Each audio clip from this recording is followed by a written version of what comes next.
नमस्कार मु अनंत भाई आपण मानकु आम चाष अपडेट को स्वागत करछि। आज आमे कथा हेबा धान फसल बाबद रे।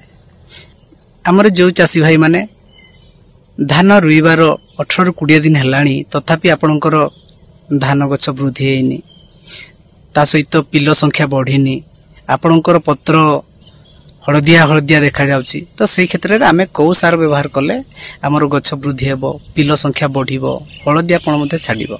तो से बाबद रे आज आमे कथा हेबा।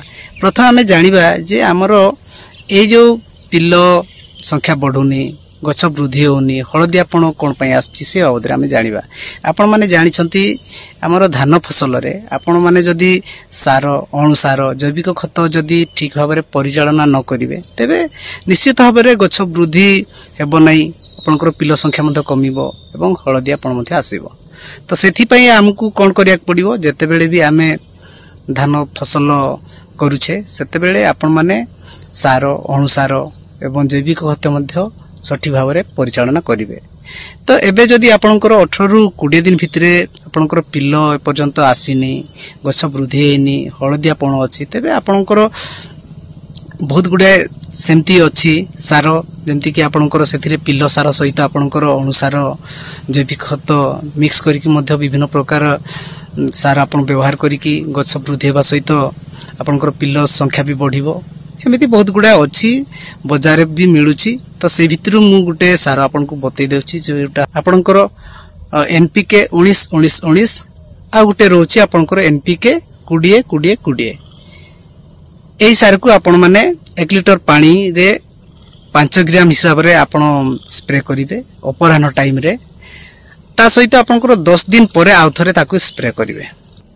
जेतेबेले भी आपण माने स्प्रे करछंती सीधा सड़क पत्र रे हमर सार पाउची, से पत्र माध्यम रे आपनकर गछ को नाइट्रोजन, फास्फोरस, पोटास सार पाइबो, जा फल रे आपनकर जो गछ वृद्धि होनी, आपनकर पिलो संख्या आसुनी एवं पत्र हलदिया होउची। एहा माध्यम रे आपनकर गछ वृद्धि हेबो, पिलो संख्या बढ़िबो, ता सहित आपनकर हलदियापण मध्ये छाडिबो।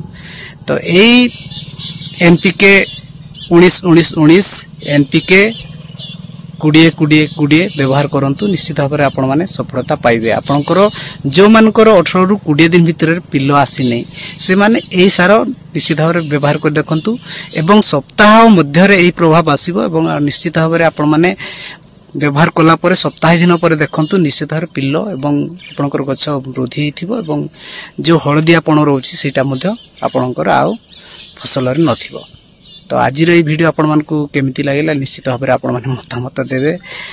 आ ता सहित आपण मानकर बहुत ढेर सारा भल पाइबा मध्ये मते मिलुची। तो आशा करछि ए वीडियो मध्ये आपण माने आपनकर निजर साथी चासी भाई मानकु आपण माने निश्चित भाव में शेयर करिवे।